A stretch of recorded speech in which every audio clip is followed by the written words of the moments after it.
Imagine a prison so vast, so high-tech, and so merciless that escape isn't even whispered among inmates. Not because the punishment would be severe, but because escape is structurally and psychologically impossible. This isn't a correctional facility, it's an engineered abyss. A place not built to reform or rehabilitate, but to isolate, break, and ultimately erase. Welcome to CECOT, the Terrorism Confinement Center of El Salvador, the largest mega prison in the Americas, and arguably the most unforgiving. Opened in early 2023, CECOT isn't just a prison, it's a monument to fear, discipline, and authoritarian precision. With space for up to 40,000 inmates, this monolithic complex reflects a government's extreme answer to decades of gang violence. It's both a tactical response and a political symbol, a fortress that stands as a declaration of war against criminality. But what compelled El Salvador to build this fortress? What happens behind its concrete walls?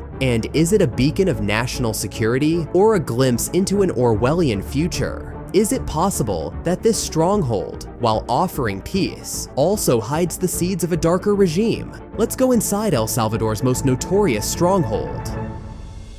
El Salvador's descent into chaos didn't happen overnight. By the early 2000s and 10s, the country held a grim title, the murder capital of the world. With homicide rates exceeding 100 per 100,000 residents, El Salvador became more statistically lethal than many war zones. If you lived there, the threat wasn't some distant fear, it lived next door. Children were recruited as lookouts. Parents paid war taxes to keep their families safe. Public transportation workers were extorted, kidnapped, even killed. Entire neighborhoods became strongholds of fear, where daily survival meant obeying unseen rules enforced by teenagers with guns. Two gangs, MS-13 and Barrio 18, were the architects of this bloodshed. Both began in Los Angeles, but thrived in the instability of post-war Central America. These groups turned urban zones into fortresses of violence. Their presence infiltrated schools, hospitals, even churches. Extortion replaced commerce. Weddings and funerals were monitored by lookouts. In 2015 alone, 6,656 murders were recorded, many carried out with theatrical cruelty. Bodies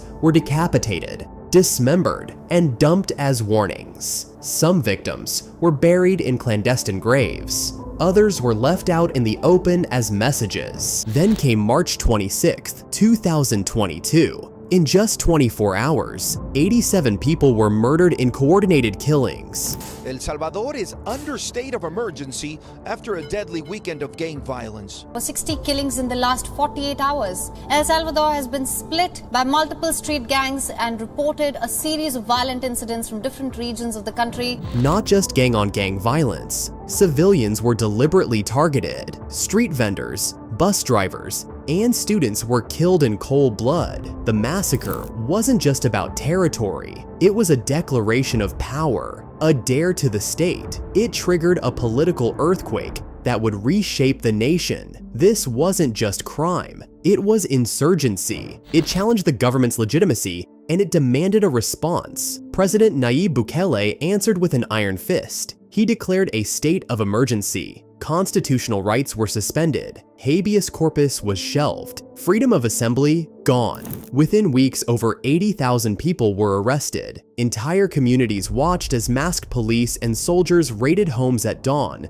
dragging men and boys away with no explanation. Cell phones were seized. Tattoos were grounds for detention. Some neighborhoods lost a quarter of their male population overnight. The prisons, already overcrowded, buckled. Facilities built for 20,000 inmates held 3 times that. Diseases like tuberculosis spread rapidly. Riot risk skyrocketed. Guards worked 24-hour shifts. Lawyers were overwhelmed, and legal proceedings stalled. International observers sounded alarms about due process, civil liberties, and the rights of detainees. But for many Salvadorans, security finally felt within reach. The murder rate dropped dramatically. In that chaos, Bukele unveiled a radical solution, a mega prison the Centro de Confinamiento del Terrorismo, or CECOT. Not just a facility, but a fortress, built on over 410 acres of land and capable of housing 40,000 inmates. It's one of the largest penitentiaries in the world. Walls reinforced with over 1,300 tons of steel, over 800,000 cubic feet of concrete, drones, facial recognition, thermal imaging, electric fences stretching 12 kilometers. This wasn't just infrastructure, it was ideology, carved into concrete and steel. Buchel called it a guarantee to the Salvadoran people, a place where those who brought chaos would vanish, where rehabilitation wasn't offered, only containment, where light never dims, voices are never heard, and every movement is observed. CECOT isn't just a prison, it's the endpoint of a national trauma, a monument to a country's decision to trade liberty for safety, justice for control. CECOT isn't just big, it's monstrous. The facility spans 410 acres in a remote forested region, far from urban centers and media attention. This strategic isolation ensures not just security, but invisibility. The prison is unreachable without government clearance, and its surroundings are patrolled by military convoys and aerial drones. Even journalists must apply months in advance to be granted limited guided tours. CECOT is not just built, it is guarded like a state secret. The complex includes 8 massive buildings, each designed to isolate, surveil, and dominate. Construction took under 7 months, an astonishing pace for a structure of this scale. Crews worked in shifts around the clock. Over 800,000 cubic feet of concrete and 1,300 tons of reinforced steel went into the foundation. Its architectural blueprint drew on global supermax designs, but added uniquely Salvadoran adaptations: seismic resistance for earthquakes, drone ports for overhead surveillance, and modular panic lock systems that can instantly seal off wings. With a capacity of 40,000 inmates, CECOT dwarfs its American counterparts. The largest U.S. federal facility, USP Atwater, holds under 2,000. But this isn't just about numbers, it's about optics and control. CECOT's sheer size sends a message. The government will not just win the war on gangs, it will swallow them whole. Its design is a combination of punitive isolation and military precision. Cells are laid out in star-shaped clusters to minimize contact and simplify surveillance. Blind spots do not exist. Inmates arriving at CECOT are stripped naked and scanned using biometric systems. Their physical identifiers, tattoos, scars, fingerprints, facial structures, are logged into a centralized database linked to national and international crime networks. Facial recognition. AI flags anomalies and monitors compliance. Then they are marched, shirtless and barefoot, in chained single-file lines through concrete tunnels, under the watchful eyes of armed guards and surveillance drones. This isn't just processing, it's psychological warfare, a ritual of dehumanization that strips away dignity before confinement even begins. Over 600 guards patrol the grounds, many drawn from El Salvador's specialized military police units. These forces are trained in urban counterinsurgency and prison tactics, blending domestic policing with battlefield experience. The perimeter is fortified with over 12 kilometers of electrified fencing, monitored by thermal imaging and live drones. Entry points require dual authentication, facial recognition, and retinal scans. Inside, movement is monitored through floor-embedded motion sensors. Control rooms track every step. Even the cells are designed to break the spirit. The walls are painted sterile white, lit by cold fluorescent bulbs that never turn off. The absence of natural light, windows, or even shadows disrupts the body's circadian rhythm. There is no furniture beyond a concrete slab for sleeping, no books, no radios. Some cells are shared by 2 inmates, but offer no communication privileges. Silence is mandatory. Guards patrol with noise meters to ensure compliance. The result is a disorienting, timeless environment. Inmates have no sense of day or night, only the endless hum of surveillance and the sterile echo of breath on concrete. CECOT was not created to reform. It was created to contain, to suppress, and to vanish those deemed beyond redemption. It is not a correctional facility. It is an erasure chamber, a place where justice wears a uniform, and silence is both a weapon and a sentence. Nayib Bukele's war on gangs has turned him into a near-mythical figure in El Salvador. With crime rates plunging to historic lows, just 154 homicides reported in 2023 compared to over 6,000 in 2015, his approval ratings have soared past 80%. The once lawless streets of San Salvador now host open-air concerts, artisan markets, and evening soccer matches. Children play in neighborhoods once ruled by fear. For many Salvadorans, it feels like resurrection. Tourism has begun to rebound. Foreign direct investment is rising, and once marginalized areas are seeing signs of infrastructure renewal. Bukele's new El Salvador is painted in murals and national pride. But human rights groups see something darker beneath the sheen. They argue that the transformation comes at the cost of the democratic fabric itself. Bukele has gradually dismantled the pillars of institutional oversight. In 2021, he used his legislative supermajority to remove all 5 members of the Constitutional Court and replace them with loyalists. He later passed laws allowing for indefinite detention without formal charges. In 2020, he marched armed soldiers into the National Assembly to coerce lawmakers into approving his security budget. The optics were unmistakable. Democracy, critics argue, is no longer checked. It's choreographed. Bukele communicates almost exclusively through Twitter, now rebranded as X, where he announces policy, mocks critics, and posts footage of mass arrests. Independent media are frequently denounced. Press credentials are revoked. Investigative journalists report being followed, harassed, or digitally surveilled. The Salvadoran Association of Journalists has warned of an informational blackout as government-friendly outlets dominate the narrative. Transparency, once a constitutional mandate, now bends to executive discretion. The human toll is staggering. More than 3,000 minors have been imprisoned since the crackdown began, some as young as 12. Others were detained for having tattoos, suspicious phone activity, or simply being in the wrong place at the wrong time.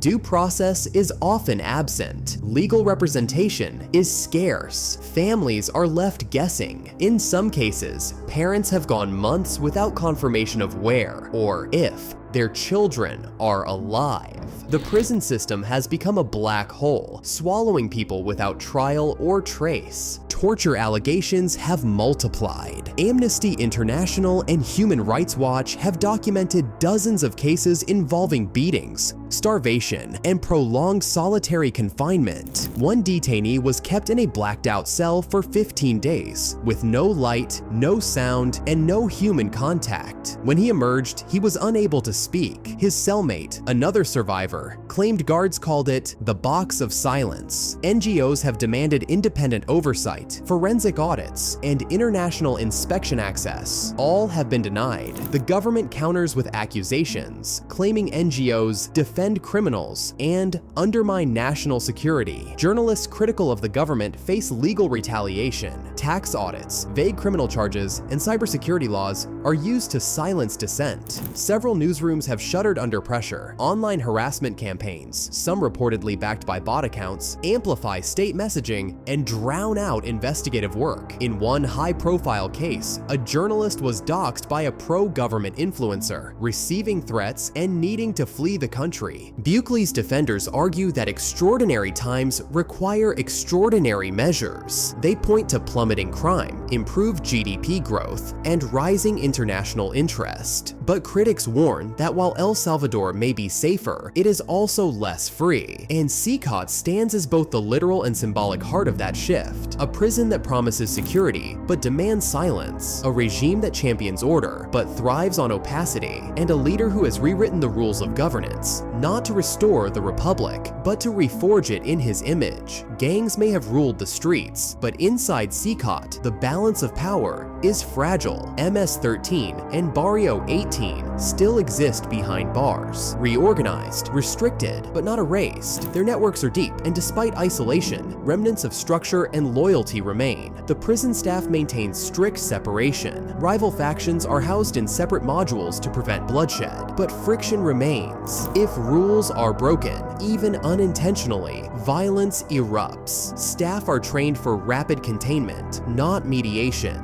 Inside, misunderstandings become flashpoints. One inmate was beaten into unconsciousness for praying aloud. Another was tortured after speaking slang deemed gang-affiliated. Guards enforce order with iron fists. Any act perceived as defiance, standing too tall, speaking too loudly, can result in a transfer to isolation. Order is absolute and punishment is swift. The isolation cells are notorious. No windows, no bedding, no toilets, just a bucket, a hole, and a light that never turns off. Inmates call them the graves. Some stay there for weeks, others indefinitely. The lack of contact, light, and noise alters mental function. Several former inmates describe time spent there as the closest thing to death without dying. Medical care is conditional. If an inmate complains too often, access is revoked. Human rights groups estimate over 260 detainees have died since the crackdown began, some from untreated illness, others from suicide. Official explanations are rarely provided. Deaths are recorded simply as complications or unknown causes. COT is a closed system.